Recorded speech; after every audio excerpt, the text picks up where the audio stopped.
আজ অধিকাংশ ছেলে মেয়েরা নষ্ট হচ্ছে তার বাবা মায়ের জন্য। কেন তার বাবা মায়ের জন্য নষ্ট হচ্ছে?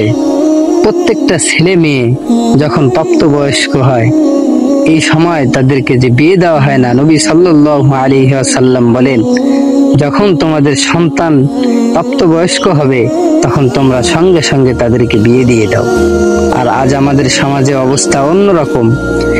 অনেকেই বলে যে নিজের পায়ে আগে দাঁড়া হও, এরপরে বিয়ে।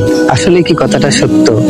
কোরআনে কারিমে যে জায়গায় বলা হয়েছে যে যখন কোনো ব্যক্তি বিয়ে করে, আল্লাহ তাআলা তার দায়িত্ব নিজ হাতে নিয়ে নেন, তার রিজিকের ব্যবস্থা আল্লাহ তাআলা করেন। অথচ আজ আমরা বলি যে নিজের পায়ে দাঁড়াও, এরপরে বিয়ে। যার কারণে আমার আপনার ছেলে, আমার আপনার মেয়ে, অধিকাংশ ছেলে মেয়ে হারাম রিলেশন, হারাম সম্পর্কে জড়িয়ে পড়তেছে।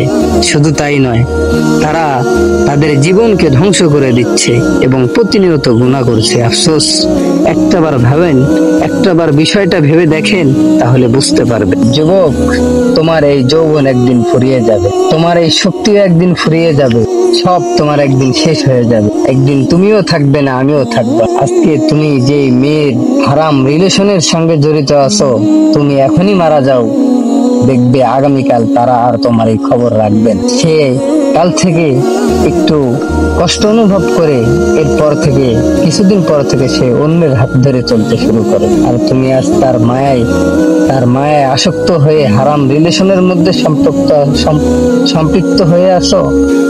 তোমার এই যৌবন একদিন থাকবে না, তোমার এই শক্তি একদিন থাকবে না, সব একদিন শেষ হয়ে যাবে।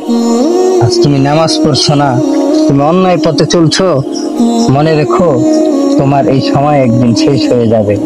তুমি একদিন মৃত্যুবরণ করবে, আমিও একদিন মৃত্যুবরণ করব। এই পৃথিবীতে তুমি একদিন থাকবে না, এই পৃথিবীতে আমিও একদিন